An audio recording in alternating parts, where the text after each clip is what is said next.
Bonjour et bienvenue dans Cinébusters, le podcast qui flotte comme un papillon et pique comme une abeille. À ma droite, Laurence Destroyer Vachaud, les coups et les douleurs, ça ne se discute pas. à ma gauche, Philippe, Killer, c'est bon. I will break you. et au chiottes, l'arbitre, Battling Jean Weber, le podcasteur avec une mâchoire de verre.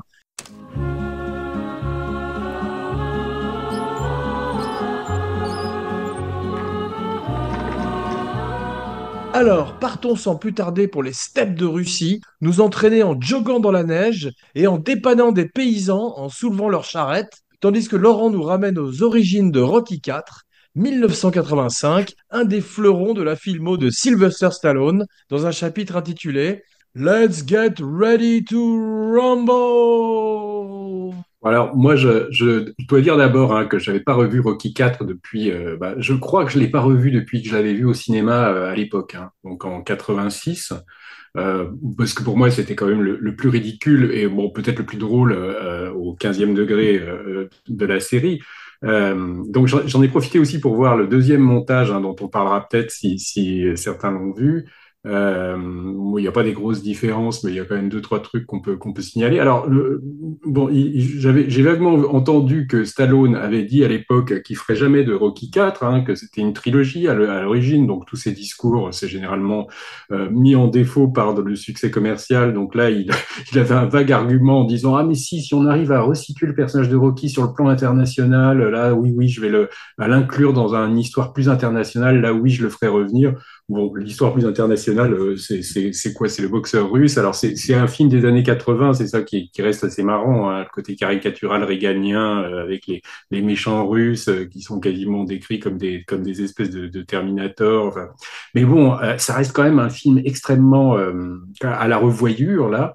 On est quand même assez surpris de voir que alors, il disait qu'il avait 4 heures de projection, de 3 heures de film, je crois, mais j'ai l'impression que les nouvelles images, quand tu regardes le film et que tu enlèves les stock shots et tout ce qui vient des versions d'avant, t'as même pas, t'as une moitié de film à peu près, quoi, un peu plus d'une moitié, tu vois. C'est-à-dire que le nouveau métrage est assez pauvre, en fait, quoi. C'est-à-dire c'est la structure du film et on dirait une sorte de patchwork avec quelques images nouvelles comme ça. Et il y a pratiquement, même sur le scénario, il y a pratiquement pas de transition, tu vois, c'est-à-dire qu'il y a des gros blocs comme ça, puis pof, on arrive tout de suite au combat.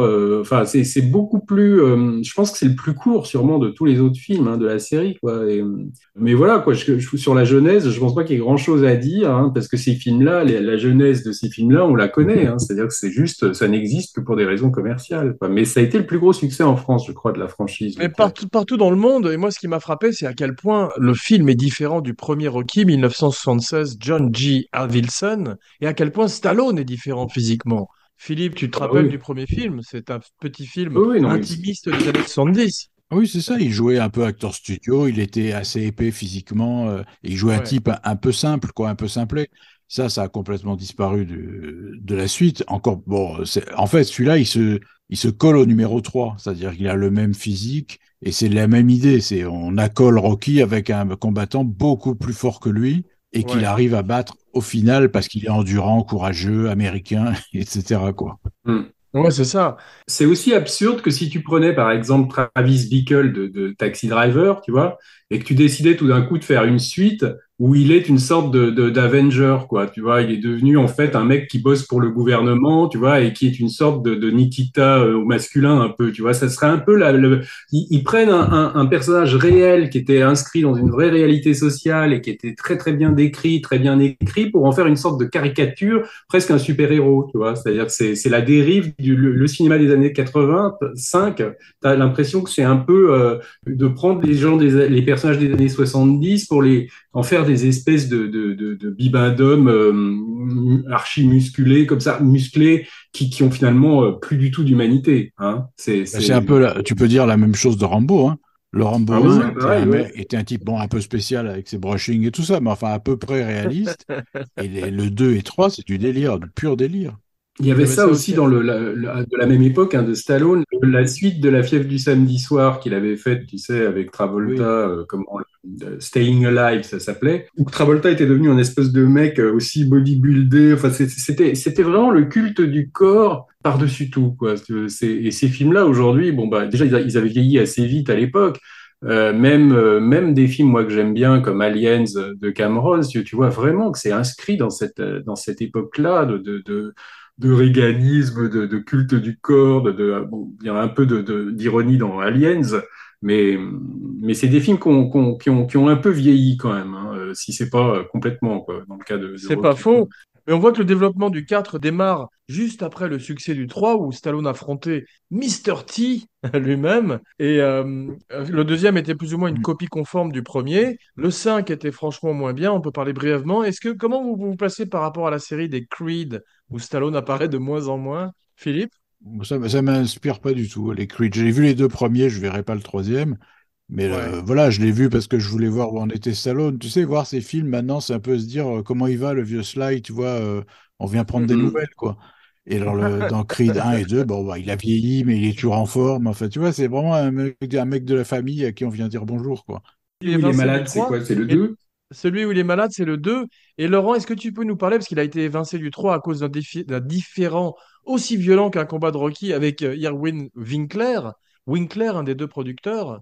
C'est assez curieux parce que il avait l'air quand même en assez bon terme avec Winkler pendant toute une époque. Et dernièrement, effectivement, là, il y a l'air d'y avoir une espèce de querelle, bon, bah, sur des histoires de droits du personnage, parce que Stallone voudrait que sa famille, enfin, récupère les droits, parce que soi-disant, ses pauvres enfants, enfin, il a fait tout un numéro comme ça, quand même assez, enfin, moi, je trouve assez pathétique sur le fait qu'il n'était pas propriétaire. Enfin, normalement, les autres, ils avaient quand même pris un risque quand ils ont produit Rocky, hein, c'est-à-dire qu'ils lui Ouais. ont donné le droit de jouer dedans et il a l'air de vouloir contester ça maintenant. Il y a une espèce d'avidité quand même du personnage qui est pas très sympathique. Donc, je sais pas, moi, je trouve que c'est un peu triste quand même parce que c'est ces deux producteurs qui lui ont donné quand même la chance de sa vie, qui avaient même hypothéqué leur baraque. Et là, il a l'air de vouloir tout, vouloir reprendre pour lui, tu vois. Donc enfin, le côté Ouais. avide de Stallone avait quand même été assez frappant dans les années Davidson. 80 aussi. C'était visiblement un mec qui ne pensait plus Ouais. pognon. C'est-à-dire quand tu voyais Over the Top, enfin, tous ces films-là qui sont nuls, quoi. Tu vois, il en a Cobra, enfin même si ça fait des bons numéros Sa, de ciné-flop sa période, après, ouais, tu sa vois, période c'est canon. Ouais. ça. Donc, le personnage a quand même un côté qui est pas complètement sympathique, tu vois, dans le côté quand même un peu pute, quoi. C'est ça, moi, je trouve, chez Stallone qui. Je voudrais juste dire un petit mot sur le deuxième producteur dont tu viens de parler, que j'ai eu la chance de croiser plusieurs fois parce que c'était un très bon ami de mon père, Bob Chartoff, qui lui, en revanche, était un type très très sympathique, Hmm. très chaleureux. Et à propos de problèmes juridiques, est-ce que vous avez entendu parler du procès Anderson versus Stallone? Mr. Anderson, comme dans Matrix. Non. C'est Non. en fait, apparemment, il a volé le sujet Non. du Rocky 4 à un type, si tu veux, qui s'appelait Anderson et qui avait fait une espèce de spec script, tu sais, une spéculation qu'il avait envoyée au studio et à Stallone et qui était l'affrontement de Rocky Balboa contre un boxeur russe. Et en fait, ils ont réussi à l'évincer de l'histoire je crois ils ont réglé l'histoire hors procès, si tu veux, avec un settlement, comme on dit. Et c'est un peu ce qui s'était passé avec Eddie Murphy sur Le Roi de New York, tu sais, King for a Day, où il avait volé l'histoire de Art Ah oui. Buchwald, sur laquelle mon père avait également travaillé. C'est-à-dire que ces stars, à ce niveau-là, Ouais, ouais. ont, sont des gens assez redoutables humainement et terrifiants, si tu veux. Stallone, il a plein d'histoires. Ou, Quand on regarde... ou Warren Ouais, Beatty avec ton père aussi. exact. C'est toujours mon père qui se fait baiser. Ouais. Sans vouloir citer personne, mais moi, j'ai été contacté plusieurs fois par des acteurs français, hein, je parle là, pour Ouais, adapter mes bouquins. Et ouais. alors, ce qui est marrant, c'est que c'est des types, bon, installés avec des sociétés de prod très riches, etc. Et ils se débrouillent toujours pour te demander à un moment, est-ce qu'il est possible de contourner et de pas payer les droits? Ouais. Et donc, C'est Ouais. il faux. y a un truc qui est inscrit dans leur ADN, Ah ouais, ouais. Ouais. alors qu'ils n'auraient pas été mirobolants, les droits, tu vois, mais il y a toujours un truc, ils essayent de ne pas payer, quoi. Non, c'est dingue, ouais. Mais Stallone n'a pas la meilleure réputation dans le business, comme on dit. Et c'est vrai qu'il y a beaucoup de gens qui disent que c'est un type assez horrible, en fait. Tu te rappelles de la clause dont je t'avais parlé, Philippe, à l'occasion de Rambo 2 que nous avions couvert pour Cinéflop, où ses employés n'avaient pas le droit de le regarder dans les yeux quand ils entraient dans une pièce. À chaque fois, ses jardiniers ou ses cuisiniers, dès que Stallone apparaissait, il fallait qu'il baisse la tête. Et il paraît que c'était une clause qu'avait également François Mauriac. J'ai lu. La deuxième partie du film est censée se passer en Russie, mais elle est tournée dans le Wyoming. Peut-être vous rappelez-vous comment les frères Cohen décrivaient le Michigan? Ils disaient que c'était comme la Sibérie, mais avec des restaurants fast-food. C'est un peu l'impression que ça donne. Ouais. Ouais. Et c'est vrai, d'ailleurs, on voit que tous les Russes ont des têtes d'Américains. Il y avait un critique russe qui avait dit qu'ils ressemblaient pas du tout à des Russes. Et on voit qu'effectivement, tous les gens qui jouent dans le film sont tous des Américains. Et Drago, lui, qui est joué par Dolph Lundgren, dont tu vas nous parler un peu, Philippe, vient du Danemark. Et Brigitte Nielsen, elle, est de quelle nationalité? Suédoise, je crois, non? Je Suédoise, crois. oui. Ouais. Ouais. Et elle a Ouais. épousé Stallone juste après le tournage. Et dans la nouvelle mouture, tu as vu, il a quasiment supprimé, il a supprimé le robot et il a supprimé Brigitte aussi, quasiment. Toutes les interventions. Ce qui nous amène sans plus tarder à Philippe, un homme qui assomme les chevaux à poings nus comme Mongo dans Le Shérif est en prison et qui nous parle un petit peu plus d'un homme nommé Étalon, Sylvester Sly Stallone. Moi, j'aime beaucoup Stallone pour une raison, c'est que si tu vois tous ses films à partir de Rocky, même un peu avant, c'est une autobiographie. C'est-à-dire que tout, c'est ce qu'il ressent, ses sentiments, son rapport au succès, au pognon, etc. Tout ça, tu le retrouves dans ses films, même son vieillissement, ses échecs, tu le retrouves toujours dans le scénario de ses films. Et ça, en ça, il devient très attachant parce que, par exemple, dans Rocky 3, il racontait quand même comment le succès l'a pourri. Hmm. C'est quand même assez sympathique, quoi, de sa part, par contre, tu vois, de se dire, voilà ce que je suis devenu à cause du succès. Et c'était une espèce de clown ridicule qui avait perdu sa force, sa volonté, etc. Ce qu'il retrouve dans le numéro 4. Mais le Ouais. numéro 4, comme disait Laurent, c'est un objet de curiosité parce que je sais même pas si c'est vraiment un film, quoi. Ouais. C'est une idée, c'est aller se battre contre un Russe et le vaincre. Et c'est un message de paix complètement enfantin et naïf. Et pour moi, c'est un peu le Cobra des Rocky, tu vois ce que je veux dire? C'est bien dit, ouais. Mais donc, il commence en 74 avec un film qui s'appelle Lords of Flatbush. C'est un de ses premiers gros rôles. On l'avait vu dans des tout petits rôles, des figurations dans Bananas, dans La course à la mort de l'an 2000. Il a un plus gros rôle. Apparemment, il a fait des figurations, Laurent, ça m'a frappé, ça, dans MASH, dans Clout et dans What's Up Doc et dans Le prisonnier de la Seconde Avenue. Mais à chaque fois, des tout petits rôles où c'est un homme dans la foule. Dans l'autre, je l'ai Donc, Claude, cherché, il est invisible. Il est invisible. Il est dans une scène de boîte de nuit, mais Ouais. je crois que c'est la scène avec Roy Scheider, et il est tout au fond sur une scène, on le voit pas, quoi. ça peut faire partie de légendes urbaines aussi, ces trucs-là. Parce que, par exemple, il y a eu une histoire à un moment, on te disait que dans la scène de Rosemary's Baby, où il y a la fête chez Rosemary, tu sais, la scène où il y a beaucoup d'invités et tout ça, on disait qu'il y avait Sharon Tate à un moment, quoi. Ah, waouh. Et en fait, c'est pas vrai du tout, quoi. Hein, parce que moi, je l'ai Ouais. demandé à Polanski. Donc, il y a plein d'histoires comme ça. Tu te demandes même si des mecs comme Stallone, quand ils étaient débutants, ils ont pas dit des trucs comme ça pour essayer, tu vois, d'exister plus. Par exemple, Tarantino avait dit au début de sa carrière qu'il jouait dans Le Roi Lear de Godard, tu vois, qui est un film que personne n'avait vu. Du coup, c'était une manière, tu vois, de se faire un CV, tu vois. Alors, comme personne n'avait vu le film, ça permettait d'exister, quoi, tu vois. Philippe, est-ce que tu as vu le film Ouais, qu'il j'ai a pas fait avec entendu. Dolly Parton qui s'appelle Rhinestone, où il chante? Non, non, c'est un des rares que j'ai pas vu, là. C'était au-dessus de mes forces, là. Je vous invite juste à regarder la vidéo d'une chanson qui s'appelle Drinkenstein, une des chansons de Rhinestone où il est parfaitement ridicule et il chante de la country. C'est un des seuls acteurs à avoir été nominé pour le meilleur acteur et pour le meilleur scénario. Savez-vous quels sont les deux autres? Matt Damon, Non, Clint Eastwood? non plus. Il faut remonter un peu plus loin dans l'histoire du Warren cinéma. Beatty, Non, c'est Charlie Chaplin et Orson Welles. Warren Beatty, non.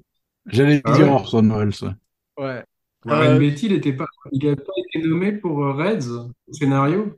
Je crois pas. Non, enfin, je sais que j'ai vu les trois, en tous les cas, que j'ai lu dans ma recherche. C'était effectivement Wells, Chaplin et Stallone, qui sont tous les trois. C'est trois noms amusants de mettre côte à côte. Vous avez vu cette dernière série en ce moment qui s'appelle Le Roi de Tulsa, fait par Taylor Sheridan? Non. Mm. Ouais, ouais.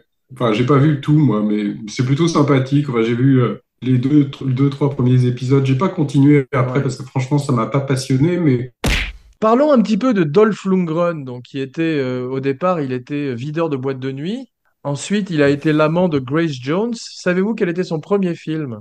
Oui, dangereusement vôtre. Exactement. Oui, il fait déjà un Russe. Et Roger Moore a dit de lui, Dolph est plus grand que le Danemark. Sacré Roger. Et Répète. danois, Dolph Lundgren? Oui, c'est ça. Il est danois. Il a commencé, il était ingénieur chimique et aussi c'était un champion de karaté. D'ailleurs, c'est ce qui apparemment a intimidé beaucoup Carl Weathers, avec qui il s'est pas du tout entendu sur le plateau. Il paraît que Dolph l'a véritablement poussé et brutalisé et que Carl Weathers est parti à un moment du plateau et a déclaré qu'il ne reviendrait plus. Il a fallu faire des transactions avec son agent pour arriver à le faire revenir. Et apparemment, ils se sont envoyés des vrais pains. Mais je sais pas si c'est pas la légende urbaine. Mais Stallone aurait pris un énorme coup de poing dans le buffet de ce géant Ouais. danois et serait parti à l'hôpital. Mais dans les mémoires d'Erwin Wickler, il dit que c'est un figurant qui a frappé Stallone. Peut-être de rage. Moi, j'y crois pas, c'est sûr. Ouais, Vraiment, je pense que c'est des trucs qu'ils racontent pour se faire mousser, quoi. je suis d'accord parce que s'il se mettait vraiment des pains, ça ferait du dégât. Il serait Euh, mort, hein. ouais, ouais, exactement. Alors, moi, j'ai vu l'ancienne version parce que j'avais envie de voir le robot de Polly. Et en plus, parce qu'elle dure 2 minutes de moins que la nouvelle version. C'est toujours ça de prix. La scène du robot, c'est un summum absolument insurpassable de nullité et de ringardise, Ah ouais, ouais. au même titre que le personnage de Polly dans ce film. Hum. On se demande Incroyable. pourquoi il se le trimballe partout. Il Ça passe sert son à temps à rien. râler, il est sale, il est con. C'est incroyable ce personnage. Mais moi, j'avais un souvenir dans l'enfance de Polly, qui était un personnage merveilleux dans le premier, et puis là, c'est devenu une espèce de gros beauf Oui, ah oui. immonde et probablement raciste. Parce que tu as vu, quand il arrive en Russie et qu'il il traite l'interprète de Dracula, on se rend compte que c'était effectivement un type Mm. affreux, quoi, avec son Marcel. Et je pense qu'en plus, il a des relations sexuelles avec ce robot, tu as vu, parce que ils sont très intimes tous les deux, quand même, au bout d'un moment, et c'est très louche. C'est sous-entendu, c'est Ouais. sous-entendu. Il était un peu affreux dans le premier aussi. Oui, mais ça jouait dans la dramaturgie. Là, Oui, tu te oui. demandes à un moment pourquoi il se trimballe ce type, quoi. C'est une horreur. En plus, il est désagréable. Et de toute façon, Apollo Creed n'est pas mieux logé, hein. Moi, je trouve il est dépeint comme une sorte d'abruti, enfin un petit peu comme dans le premier, hein, déjà, quoi. C'est-à-dire il est très vaniteux. Enfin, je trouve pas que le portrait d'Apollo Creed soit très. Enfin, on a l'impression que les personnages qu'il ramène, tu vois, il les abaisse, il les rabaisse pour les rendre plus cons, comme si c'était lui pour se mettre plus en avant. C'est ça qui est pas sympathique, je trouve, dans le film aussi, quoi. Un peu, Ouais, ouais, c'est vrai. je l'ai trouvé particulièrement antipathique, effectivement, cette fois-ci. Et bon, on peut dire brièvement que le film a ranimé la carrière de James Brown une deuxième fois après les Blues Brothers. Il a fait un gros tube avec Living in America. Mais la scène, là encore, est ahurissante, quoi. La scène, les bras t'en tombent. Ouais. T'as Et des inserts sur les Russes, tu sais, sur les Russes en train de regarder James Brown, qui oui, hochent la tête, complètement consternés. t'as l'impression qu'on voit ça du point de vue de Drago en se disant, mais qu'est-ce que c'est que ce pays de cons, quoi. Tu vois. C'est ça, exactement. Et c'est vrai qu'il y a l'absence de quelqu'un qui se fait cruellement sentir, c'est Bill Conti, dont on entend juste 3 notes à la fin. Et c'est comme Philippe quand on regardait Ah ouais. Jamais plus jamais et qu'il n'y avait pas le Mm. thème de James Bond, c'est exactement pareil. Ouais, absolument. Comme disait Laurent au début, je trouve, tu vois, quand on en reparle comme ça, on dirait presque une bande-annonce, ce film. C'est-à-dire Ouais. on dirait qu'il commence jamais vraiment et qu'il s'achève alors avant de commencer. Et Que ça a c'est cinq. l'impression d'avoir vu un truc d'un quart d'heure. C'était très spécial, ce film, hein, dans la saga de... Il n'y a pas de scénario et d'histoire, comme disait Laurent. C'est 5 séquences de montage, en fait. Vous avez vu? Oui, en C'est ça, gros. c'est ça, ouais. Ouais. Avec, Ah oui, avec la et très musique, une répétitif, musique. parce que c'est vrai que voir deux mecs s'entraîner, Ouais. Et une musique qui est très inférieure même à L'œil du tigre. Vous avez vu que le film a eu 5 Razzies quand même. Bon, il devrait en avoir plus, mais ce que j'allais Ah ouais. dire, pour que 5 Razzies. c'est pas cher payé. Et donc, quand on lit les critiques russes, ils ont autant aimé le film que les Turcs ont aimé Midnight Express, hein. Ouais. Pourtant, c'est pas vraiment sérieux, quoi. T'as vu, ils sont filmés comme des espèces d'officiers nazis. C'est, Ouais. Tu vois Gorbatchev à la fin, non? ouais, mais Oui, c'est sans la tache de Ouais, vin ouais, sur ils la n'ont pas mis tête. la tâche. et c'est le même acteur qui jouait Gorbatchev dans Naked Gun, tu sais, avec Leslie Nielsen. Il s'est spécialisé après. Ouais. Et quel est le prénom de Rocky? Le vrai prénom? Quiz. Philippe. On l'a su dans un film, non? Je crois pas qu'on le Non, dise. mais je l'ai lu. Vous pouvez essayer un guess. Vous pouvez essayer de deviner. Philippe? Angelo. Laurent? Aucune idée. Je sais pas du C'est tout. Robert. Robert? Ah ouais. Ouais. C'est vrai que c'était moins bien comme titre, hein. Vous avez vu au début du film, il se bat un petit peu avec Apollo Creed, mais il s'envoie d'énormes pains quand même. Il y a des commotions cérébrales et puis surtout, c'est toujours très homo-érotique avec avec Carl Weathers. Ils sont toujours torse nu et huilés. Oui. Ils ont remis en flashback la scène la plus ridicule de la saga quand il court au ralenti dans les Ah ouais, vagues. ouais. Et puis qui sautille après, tu sais, là, tu les vois sautiller dans l'eau quand il l'a dépassé, quoi. Ça fait très homo, tu vois. Tu les vois, ils sont en train de s'embrasser, tu vois. Mais Staying Alive, il y avait ça aussi, hein. Il y avait dans ces films des années 80, tu sais, c'était, à Travolta, on a fait quand même un ou deux comme ça. Il y avait Perfect et il y avait Staying Alive où tu as l'impression, franchement, que une esthétique gay qui a complètement contaminé le cinéma mainstream, tu vois. Mais pour Stallone, c'est pas le pire au niveau homo-érotique. Il y avait ce film où il était en prison, tu te souviens, qui s'appelait Lock Up. Où, J'ai pas Ah vu ouais, ça. et alors ouais. là, c'était hallucinant. Il y a toute une bande de taulards musculeux, huilés, qui arrêtent.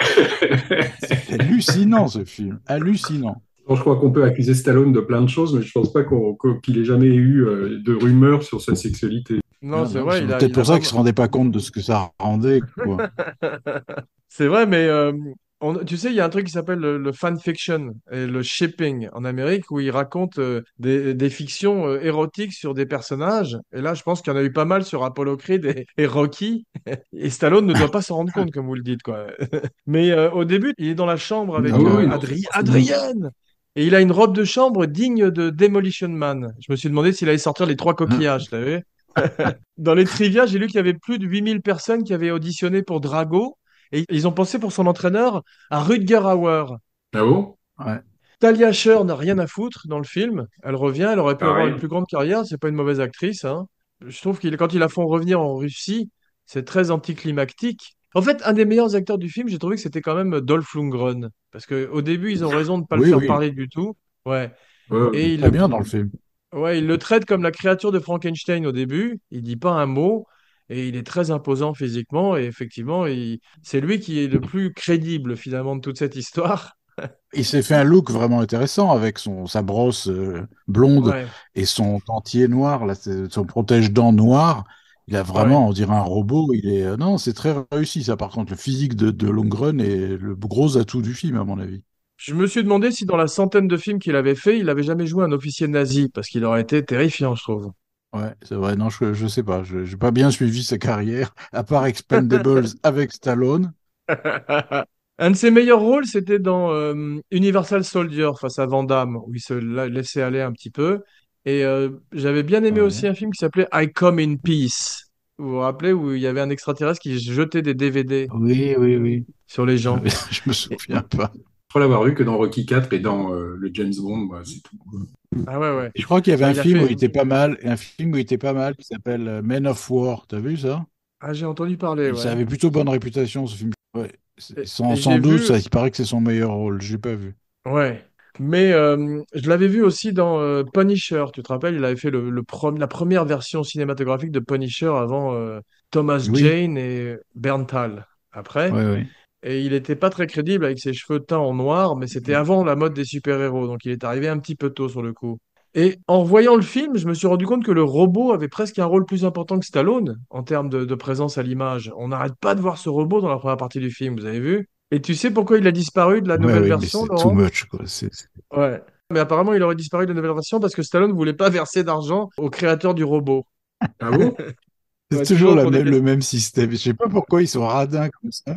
C'est fou, c'est toujours pour des questions de pognon. Je pense que Stallone est devenu un sale type. Enfin peut-être qu'il l'était depuis toujours, hein, j'en sais rien. Mais moi, l'image que j'ai de lui, tout le monde pense à lui comme Rocky, mais je pense que c'est plutôt un type extrêmement branché fric, extrêmement mégalo, qui a essayé après quand tu vois même le parcours qu'il a eu dans les années 80, parce que je crois qu'il a laissé tomber sa première femme, mais quasiment tout de suite, tu vois, pour se mettre avec des top modèles et tout ça. Enfin, c'est vraiment le gars qui est passé qui est passé du mauvais côté du succès, comme on dit, hein, Ouais.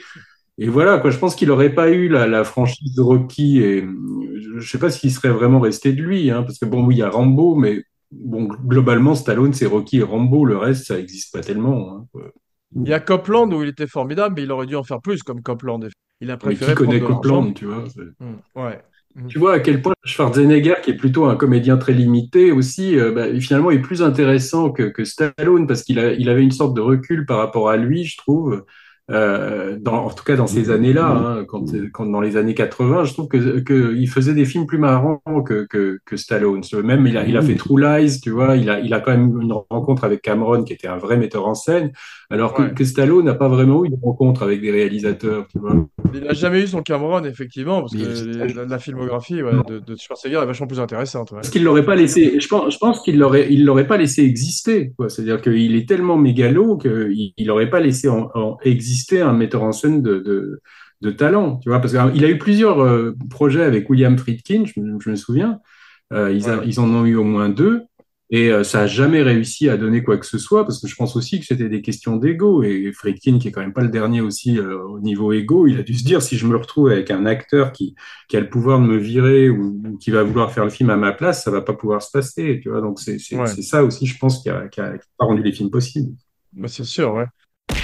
Je trouve que Brigitte Nielsen joue pas trop mal, finalement, dans ses scènes, parce qu'elle a beaucoup de scènes aussi, comme c'est elle qui parle oui, ça pour va. Drago. Elle s'en tire plutôt bien. Elle est assez jolie, d'ailleurs.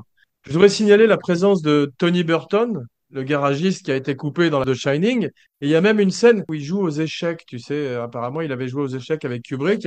Et ce serait un des rares types qui a battu Kubrick sur le plateau de The Shining. C'est aussi une légende urbaine, ça, Laurent, à ton avis? Non, non, parce que je crois que Kubrick l'a dit à Michel Simon dans une interview, donc j'imagine que c'est vrai, quoi. Ouais. Mais ça m'a fait plaisir de le voir jouer aux échecs dans le film et il est plutôt bien d'ailleurs. C'est un peu le père adoptif de Carl Weathers. D'ailleurs, à mon avis, il en voudrait à mort à Rocky de ne pas avoir jeté la serviette et il partirait pas l'entraîner en Russie. Mais bon. Oui, c'est vrai d'ailleurs que ce truc a comment dire, un nœud dramatique énorme. Il est quand même Ouais, mort parce que Stallone n'a pas jeté la serviette. Ils ouais, s'en servent pas du tout. Hmm. Personne lui en veut, personne n'en discute, c'est ouais. incroyable. C'est fou. C'est Première un séquence. épouvantable scénario. Ouais. Et dans la première séquence montage du film, il y en a 5 en tout, comme on voyait, Stallone conduit et il fait la grosse erreur de montrer en flashback des images du premier Rocky, parce qu'on se dit, qu'est-ce que je fous devant celui-là, alors que je pourrais être en train de regarder le premier. C'est toujours dangereux, ça, quand on met des images d'un meilleur film dans un film un peu inférieur. C'est très vrai. C'est très vrai, d'autant plus qu'en revoyant d'abord son physique, en revoyant des images et tout, et le look de Adrian aussi, on se dit, Ouais. mais c'est vrai que c'était un bon film, le premier Rocky. Comment on a pu en arriver là, tu vois?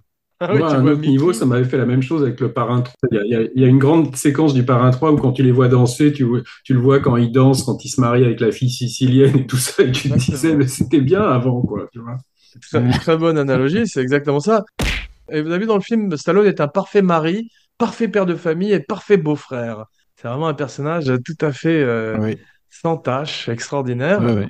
Ce qui est étonnant dans ce film, c'est de voir le physique qu'il a, c'est-à-dire avec son brushing, ses petits pullovers. Il a un côté très, très narcissique dans dans sa maison, qui est d'un goût épouvantable, etc. Et ça va Ouais. pas du tout avec sa personnalité, puisqu'il est resté humble, effacé, très gentil, il se met jamais en colère, etc. Il y a un truc qui va pas du tout dans la conception du nouveau Rocky, quoi. Euh, Absolument, absolument. Et vous avez vu quand il atterrit en Russie, ou plutôt dans le Wyoming, Philippe, t'as pas une casquette un petit peu comme lui quand il arrive en Russie? Je t'ai vu en photo avec une casquette extraordinaire. Si, si. C'est la même. Toute ma vie est basée sur l'imitation de Stallone dans Rocky 4. Bah, écoute, t'as formidablement réussi ton coup jusqu'à présent. Et j'aime beaucoup le pseudo-russe chez qui il habite, qui est tout le temps en train de couper du bois, t'as vu, et qui le regarde avec l'air bête. Oui, c'est comme Michael London dans La petite maison dans la prairie, tu sais. C'est ça. Exactement. Et Stallone a une barbe très soignée, t'as vu, en Russie, c'est pas du tout une barbe de mec qui est parti en retraite dans les steppes, dans l'Oural. C'est un mec qui a un coiffeur, quoi, sur le plateau. J'ai l'impression qu'il y a Et- Vidal Sassoon en Sibérie, quoi. Exactement. Et tu as vu quand Adrien justement le rejoint donc en Russie, ils s'embrassent et c'est un baiser extrêmement chaste et on sent qu'ils devaient se haïr sur le plateau. Mais je pense franchement que c'est la période où Stallone doit être le plus puant, en fait, quoi. Tu vois, c'est vraiment le moment où il faisait les films canon et tout ça. Je pense que c'était plus le même, quoi. C'est vrai. Et vous avez remarqué qu'à chaque fois que dans le combat final, ils ont les yeux éclairés, Drago et lui, comme Gabin et Michel Morgan. Pas du tout crédible à aucun moment. T'as de beaux yeux. Ouais. Et le move de Drago, c'est qu'il tourne la tête de trois quarts profil et il regarde la caméra avec mépris. Ça, il le fait plusieurs fois pendant le film. C'est ça. Même la caméra, il la méprise. Et il y a un truc qu'on voit, c'est que les coups ne portent pas du tout. Si vous avez remarqué, avec les nouvelles télévisions, malheureusement, ça ne pardonne pas. Ouais. Quand on voit l'entraînement de Drago au début et qu'on voit qu'il arrive à faire battre tous les records par un seul coup de poing de, je sais pas combien, 1800 kilos de Soul. pression ou je sais pas quoi. Voilà, et tu vois ce qui se prend, tu vois ce que se prend Rocky dans le combat. Tu te dis, le mec, Ouais. effectivement, ils disent c'est une tige en fer. Oui, c'est vrai, c'est une tige en fer. Le mec, il devrait être en miettes, quoi. Mais il devrait avoir le visage en bouillie, ça devrait être Elephant Man au bout de 3 minutes. C'est ça, c'est ça. Mais le combat est assez court. Vous avez vu, on a l'impression que ça s'accélère vers la fin. Et finalement, on a 10 minutes de combat entre les deux où ils se mettent d'énormes pains chacun à leur tour dans la gueule. Et il n'y a pas la musique de Bill Ouais. Conti. Donc c'est très très frustrant. Le dîner de Conti, d'ailleurs, on dit. C'est vrai que je me suis demandé s'ils n'avaient pas le même nombre de coups chacun comme Vin Diesel et The Rock, tu sais, par contrat. Avant, c'était Paul Newman et Robert Redford. Non, c'était Paul Newman et Steve McQueen qui comptaient leurs répliques. Maintenant, c'est Vin Diesel et The Rock qui comptent leurs coups de poing. On a changé d'époque. Ah, On a commencé ce podcast en se haïssant, puis petit à petit, les choses ont changé. Alors, si Abracadapod peut changer, si les cinébuddies peuvent changer, alors tout le monde peut changer. Abracadrienne!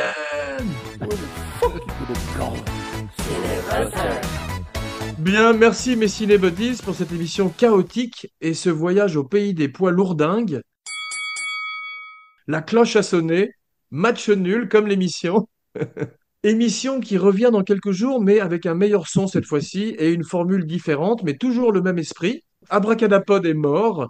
Longue vie à Cinépod. Je n'en dirai pas plus, sinon que pour paraphraser un film que nous aimons bien, on va avoir besoin d'un plus gros bateau.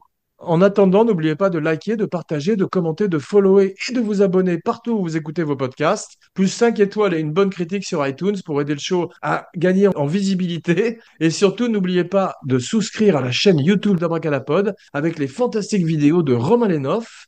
Et shout out à Jeff Beaulieu, notre producteur que nous accueillons avec joie dans l'émission. Et maintenant, voici enfin venu l'heure de dire vos noms et vos phrases signatures, la fameuse catchphrase. Laurent Bachot, bonjour chez vous. Philippe Sedbon, we'll be back. Parfait. Jean Weber pour Abracadapod et Cinéchat. Signing off forever and ever and ever and ever. Voilà, mes amis, c'était la dernière fois. On a réussi à finir le match quand même. Ce sera une émission courte. Alors J'espère qu'on bizarrement, depuis qu'on enregistre plus, enfin depuis qu'on fait plus le podcast, ça enregistre, ça marche très bien. C'est typique, ça. Ouais, ça, c'est très normal. Hein. Ouais. On devrait le refaire dans la foulée, là. Tiens, t'es Non, toujours en train mais de recorder. ouais, je sais, mais je vais arrêter maintenant, mais peut-être qu'il y a des trucs dont je pourrais me servir parce que vu que le podcast est inaudible Ah en oui. première partie. Que disiez-vous?